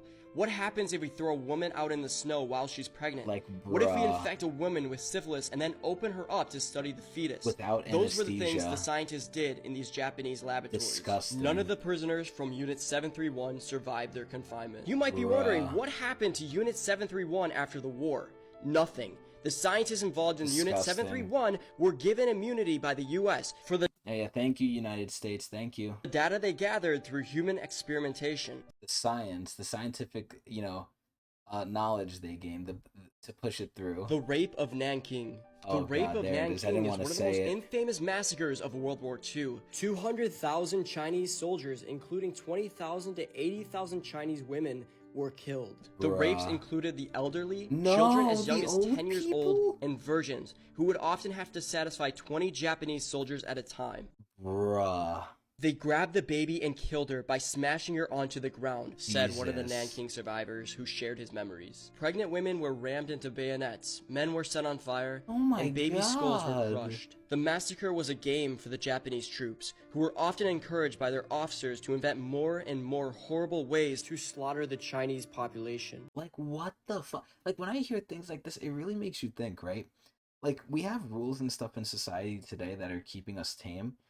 But the fact that so many people were able to be, like, convinced to do these things, and the fact that they had the depth to do this is really scary about humans. Like, I'm telling you, humans are scary because of our knowledge. The Germans had the SS, while the Japanese had an entire army committed to evil.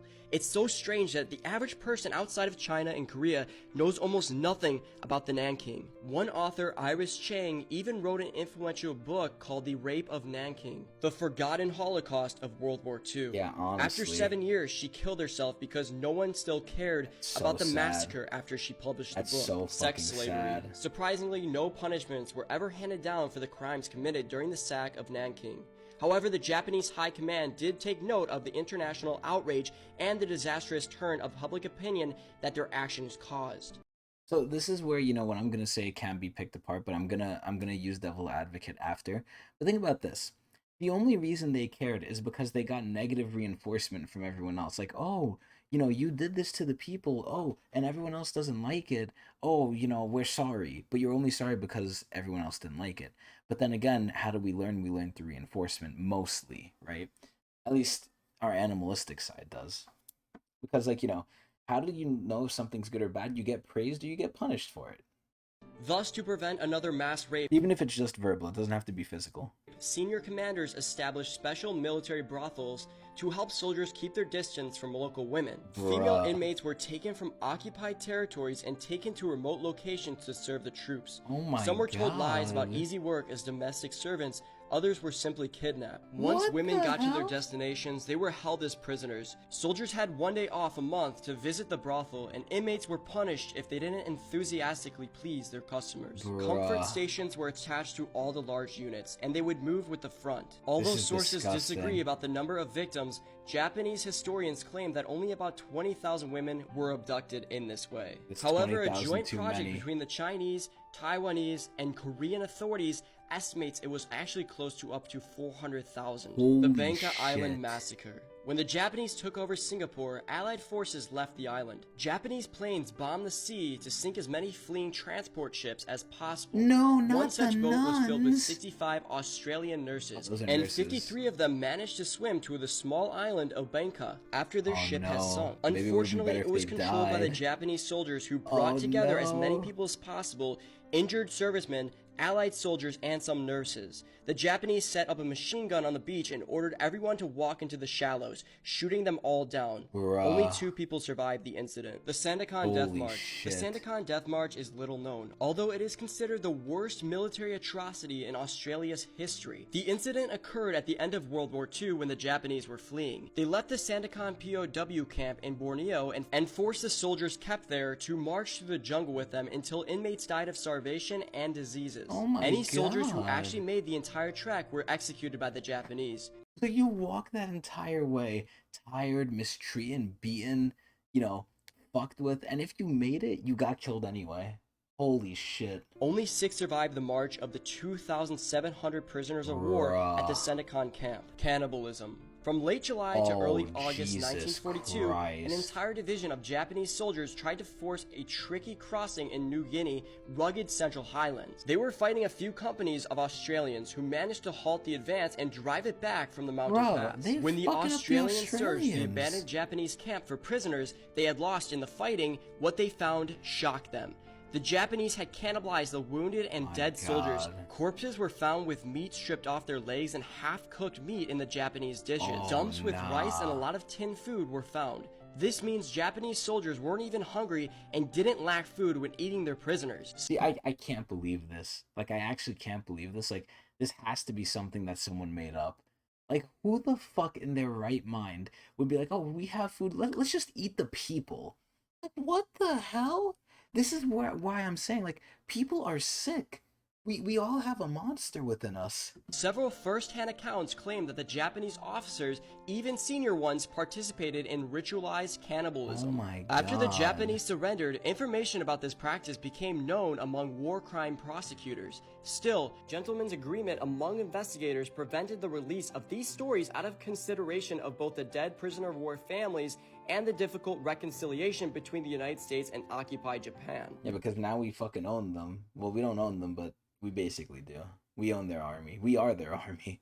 which honestly is not a bad deal for them. Like, hey, if you're ever fucked with, you have guaranteed the biggest superpower in the world that's the best at war protecting you. What Japan did during World War II was extreme, evil, and brutal, even for wartime. Yeah, but Although that's it is always not done. correct to say what the Germans did was outdone entirely, there's something exceptional about the Japanese war crimes. Yeah, they're very They seem sick. beyond comprehension.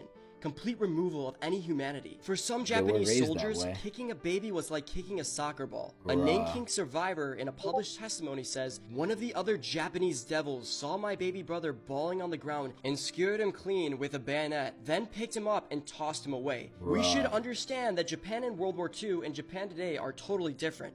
Obviously, the Japanese nowadays are not evil, but what their country did during... Well, yeah, we're all not evil at any time until we become evil. That's the whole thing. Like, it's crazy. World War II should never be forgotten, but taught in every public school. Although it seems better to forget this terrible history, it would be a dishonor for those who suffered and perished. Looking at the worst of Japan's crimes in World War II also helps us understand today's world a little better, especially the animosity Korea and China still have for Japan. Bruh. Moreover, we must learn and remember the horrible crimes in our recent history to make sure they never happen again. Germany became a better place because Jewish people have not allowed the country to forget what they did during World War II. As the saying goes, those who cannot remember the past are condemned to repeat it. So I was actually going to mention that at the end, and now we're at the end, so they mentioned it for me. But the biggest thing is, and I'm going to say the devil's advocate argument, and I'm going to try and dismantle it as well. The biggest argument people say is you need to teach it because these countries don't want to teach it because they're, they're pretty embarrassed about it, as they should be. But they don't want to teach it, but if you don't teach it, you're doomed to repeat it. And that is 100% true. Like, that's just a fact. If you don't believe that, you don't believe in reality and history. But the biggest thing, or one of the arguments that comes up, is, oh, if we teach it, it might inspire people to do it again. Well, yeah, but that's something we don't know. It'll inspire some people to do it again, but you can't restrict everyone from doing anything bad, right? If you put out a fork, right? If you invent the fork, and the fork is for eating, but someone uses it to stab someone else and kill them, yeah, you're gonna have people who are gonna use the fork for evil, but overall, there's gonna be more good than evil with it. But the evil's always gonna be there. That's gonna be there with everything. And the worst part is, again, if you don't teach it, it's doomed to repeat itself. And this is like 100% true. Like, obviously, I don't have statistics to prove it right now, but in history, it's proven if you don't learn from the past, if you don't remember the past, you're gonna repeat it. You're gonna do it again. Because if it happened once, it can happen again, unless you learn from it. But very nice video, very good. Let's go next. I only watched about 20 seconds of this video before I knew I had to show you guys, so take a look at this video. Okay, I don't remember what this is yet. Good evening. Many of you know me, so I am here to discuss this atrocity of assignments. I want to first say you're a liar. It's not a rumor. I have the proof right here in my phone of the shit. with whom would you do it with? And my daughter specifically stated that the teacher put up a will on the classboard and it stated anal penetration, oral sex, licking of ear, kissing, and he wanted them to write down the initials of a boy or girl that they would do these activities with. Okay. Jesus fucking Christ. This is our education, everyone. This is our public school education. Now, I don't know what's worse, wanting to know my child's sexual fantasy or who they're going to have anal penetration and oral sex with. So I'm not laughing to be disrespectful. I'm laughing because this guy sounds so pissed, and rightly so. Like, the way this guy's saying it is so funny. He's like, you want to know who my child is going to have anal penetration with? What is he gaining from this? What do you gain from this information? Yeah, what the hell? Why has my daughter that naively did the assignment? Because You can't even blame the daughter. she wants to get good grades. She wants to be, get her license. She has to get good grades. And so she does this assignment. Where's the assignment? Why hasn't she had it turned back to her with her grade on it? What is he doing with it? Is He's this probably for his jacking off spank to bank? that shit. Is he literally using this for his sexual deviant? These are questions that need to be answered. Bruh. He verbally, sexually abused every single child in that classroom. Wait, so what is? I gotta go back to the beginning and like see like what this is for. What grade is this for? Seconds of this video before I knew. Let me see. Here to discuss this atrocity of assignments. I want to first say you're a liar. Does he say the It's grade? not a rumor. I have the proof right here in my phone of the with whom would you do Fuck, it did I with? skip it by And my accident? daughter specifically stated that the rumor. Yeah. You're a liar. Assignments. Hold on. Many of you know me, so I am here to discuss this. Yeah, fuck, it doesn't say the grade. God damn it. Fuck. I wish it said the grade, because if they're saying like a license, it's probably an adult. You look up the definition. But maybe I like a gave you the teen. paper A for teen. the definition of verbal sexual abuse. Now, sexual abuse is sexual abuse. So where's the criminal charges? Why is he still teaching? Is it because he's the football coach and Churchill's doing good? Don't want to lose that hype? Because This guy's 100% right. when it comes to our children, okay? This sexual deviant needs to be removed. This sexual deviant. I'm giving you my word today that tomorrow morning I will go down to the county clerk's office and I will file for the removal of every single one of you. And he should. I'm sure. I'm there fucking shooting. Dude, what the fuck? This is the sad part of this series, and you know, the series is obviously centered around bad things and it's kind of depressing. But the sad part is, with what I show here, obviously this is just stuff that's recorded. There's a lot more evil in the world than what's recorded. A lot more. And yeah, there's good in the world too, but my personal belief is there's a lot more evil than there is good. And you know, these videos are just the examples of the few things that we can catch on camera. And of what we can see. We're only one person, right? And we're only getting like stuff on TikTok. Imagine again how much stuff is out there that we haven't seen that is on video, and how much stuff that is out there that isn't even recorded, and how bad it is. Like, it's fucking disgusting. Dark Dimension. Next. And it was only in the past 5 years when all this evidence would emerge. Okay, this is 5 fucking minutes. Holy shit. I don't know if I want to do this. I only watched about 20. Because it is starting to get late. What did we make it to? Let me see where we made it to. How far did we go? We did not make it that far at all. We made it one day. We made it one fucking day. Okay, let's keep going. Tucker Carlson might be the last video, though. Let's see. Years when all this evidence would emerge, and I'd be like, well, that's not true. It doesn't seem true to me. Like, I don't know what the truth is, but I can tell. So, one thing to say about Tucker Carlson, this came out on 3/23, so this came out a while back for some reason. But basically, Tucker Carlson, ever since leaving Fox, he basically has a lot of information that I guess is dangerous to people, and they've sent him cease and desist letters. And he's a very knowledgeable guy with a lot of the background stuff that, you know, maybe he shouldn't say, or maybe, you know, he doesn't want to say, who knows. But he's definitely a character now. I think he's definitely cemented himself as a character, but I also have to question how much of this shit is true. When someone's lying, it's my one gift. And I would see these people lying, and I'd be like, why are they lying? Like, I know they're lying, but why? And so I really came to this, like, at the age of 50. Like, that's very late. Like, I never for a second thought UFOs. What changed your attitude at 50? The evidence. Which is what? He does not look like he's over 50. Oh my gosh. Pentagon was required by the last defense authorization bill to, like, produce some of their files on UFOs, and it turns out they have known about this since the end of the Second World War, which ended in 1945. Been a huge increase. See, again, this is a video now that's going to basically be along the lines of conspiracy theory or like crackpot shit or like very fringe, like on the edge sort of stuff. And again, it makes me question like all these things I used to think were like edgy, sort of just like not necessarily cringe, because cringe is its own like separate realm, but more of the things that were kind of like conspiracy theory. Like, again, what if they're true now? And I feel like just by saying that, I feel like I'm a conspiracy theorist, because that's the same thing the conspiracy theorists say. But the more stuff that comes out about like all the shit we were told is conspiracy isn't really conspiracy anymore. The rich control the world. I mean, they're not Illuminati, but you can basically look at BlackRock almost like the Illuminati. They own everything. And the worst part is they don't even need to hide.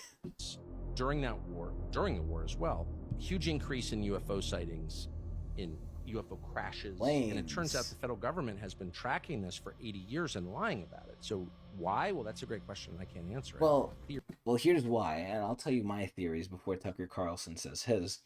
Number one, they have like classified technology. Either we have it or the enemy has it, and no one wants to say anything. Or B, they're just lying. Who knows? It's just fake. Theories, but I don't know. But here's what I learned. The first question is this real? Or am I just being a crazy person who's spending too much time on the internet? Exactly. Well, this summer, we got a call. We didn't reach out. This person called us. Lexi, who's standing right there, who's a genius, one of our producers, gets this call from this guy who's a tenured Stanford medical school professor. Oh, shit. He wants to come on the show. Now, this guy has a couple patents, and so he's rich. And he's got tenure at one of the most prestigious schools in the world. So, like, he's not a flake. This is also one of the things I want to put forward, though. The smarter you are doesn't mean the more, like, normal you are. Just because you're smart, right? Smart people are very different from normal people in society. It's somewhat like the rich. The rich are very detached from society, and I think the smart are as well. The extremely intelligent people, sometimes they're very not good people, and sometimes they do a lot of sick things or things that we wouldn't understand as normal people. And that's because they're just so different from us. So being smart, we shouldn't put it on such a high pedestal, at least morally. We're like, oh yeah, this guy works at Stanford. Yes, so what? There could be probably people who work at Stanford that are probably sick fucks, but they're smart.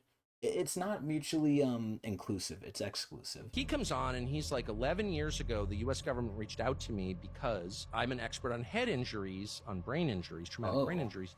As a physician, they had all these court cases from families of U.S. servicemen, over 100, who'd been killed by UFOs. What the Department of Defense fuck? was refusing to give them death benefits or medical benefits. And he's like, That's so they were fucked in the up. courts. And I was like, there are over 100 servicemen killed by UFOs? Like, what? He's like, yeah. And there are court cases about it. I'm like, why isn't this on the front page of the New York Times? I don't know. That's but he why. goes, I'm involved in Trump. it. I'm one of the researchers. I'm the expert witness in these cases. Holy shit. What does that mean? And he's like, for example, UFOs appear to be attracted for whatever reason to white nuclear males. energy. So at nuclear missile bases in the upper Midwest, for example, nuclear powered See, again, what if it's explained like what I said before? What if it's a highly advanced enemy aircraft, right? Let's just say Russian, right? Because, we don't like Russia right now. Russia or Chinese. Even though, I don't want to overgeneralize because it's bad to do that. But let's just say it's Russian or Chinese, right? And they have a very highly advanced aircraft. Of course they're going to kill witnesses, number one. And number two, no doubt they're going to be flying near nuclear bases because they want to find out information about our nukes.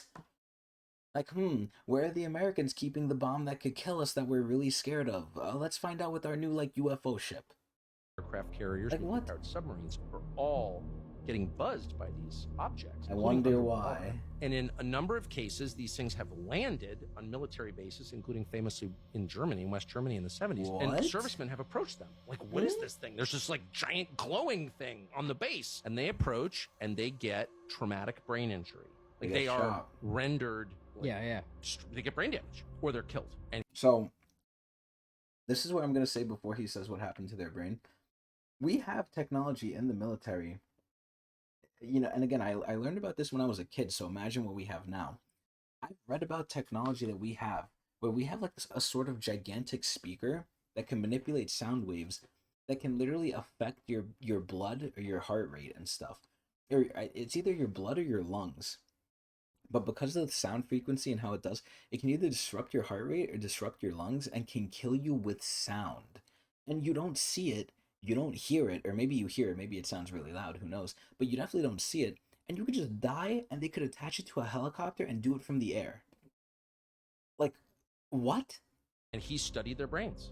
And they have, this is all totally real. This is the Department of Defense, dude. And they've all had this damage from some kind of powerful energy that we cannot identify. So then this guy's like, wow, he's just a scientist.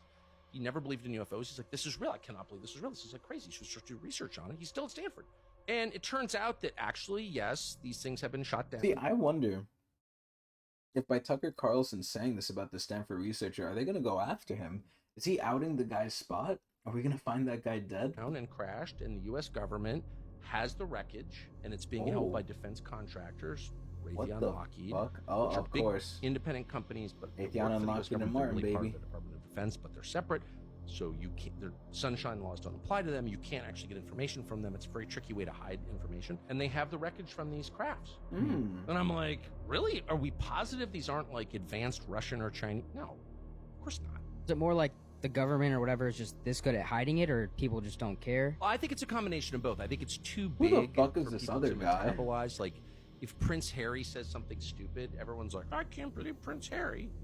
Because, like, that's What happened with manageable. Trump? You can, like, oh, this douchey fake prince with his stupid wife from Santa Monica. Like, I get that. Wow. But the idea that we're not alone in the universe and we're getting buzzed by these objects whose behavior defies physics, like, that just explodes too many categories in my head. I just can't deal with it. And I think that's part of it. But I'll tell you this, the most interesting from my perspective, Bro, the background music they're putting on this makes me feel like such a conspiracy theorist. I don't know if it's a consensus, but a lot of people, serious people, not crazy people, who study this stuff, U.S. government employees, seem to believe that these objects are coming from under the oceans. So the conventional view is they're coming in from outer space. There's not actually a lot of, something enters the atmosphere, we can see it on satellite, and there's not any evidence of that, actually. Maybe it's happening. Yeah, so this is actually something I've heard before, again, ironically from school, and that's that we know more about space than we do about our own oceans, which is crazy. We don't know that it is. There's a lot of evidence these things are coming out of the ocean, including videotape of these objects coming out of the water at high speed, or even more amazing, Atlantis descending at Mach 3 into the Damn, water. yo, Tucker Carlson is sweating up And a then, of course, storm, we have a bro. huge submarine fleet. What the fuck? Is he sweating because he's lying? Then we have a huge submarine fleet, American, but also Chinese and Russian, underwater with pretty sensitive measurement devices, sonar, etc. And they have recorded these objects doing hundreds of knots underwater. So like, let's just stop there. Wait, what's knots? It's 1.1 miles per hour. It's a way that we measure objects in the water. It's 1.1 miles. It's a little more than mile per hour. And a mile is a measurement that we use in the United States. Right. It's distinct from a kilometer, Still which learning. I think is very Yeah. What, is this common guy in European? phenomena. But anyway, Oh, Canadian. Oh, these shit. things are moving at impossibly high speeds. So let's just apply common sense for 1 second. If I take a 45 ACP, a 45 caliber handgun, and fire it at you underwater in a Take a swimming deagle. Fuck the 50 feet away, handgun. you can catch the bullet because the resistance is so strong from the water that objects can't move that fast underwater. We know that, but they are, and they're moving without any visible means of propulsion. So no wake, no bubbles. Where have we like tracked that? All over speed? the world. And it was only in the past 5 years when all this Fucking conspiracy theory out the fucking wazoo. But anyway, we're gonna end it with that one. Again, we didn't get through too much, but we got through, I would say, a decent bit more than we usually do. I think, I hope. But yeah, we're gonna end it here because again, I might play soon with another team and some gaming stuff, which leads me to my advertisement again of the main reason why I do anything aside from doing it because I enjoy it. Also to advertise my Twitch channel, Twitch TV/Tecnics channel. You can come over there, watch me, and hang out. I play the same games like every day. But anyway, I hope everyone enjoyed this episode 15. Let's like this one right here. There we go, so we know where we were at next week. And hopefully we'll get back to it. Anyway, like I said, hope everyone enjoyed.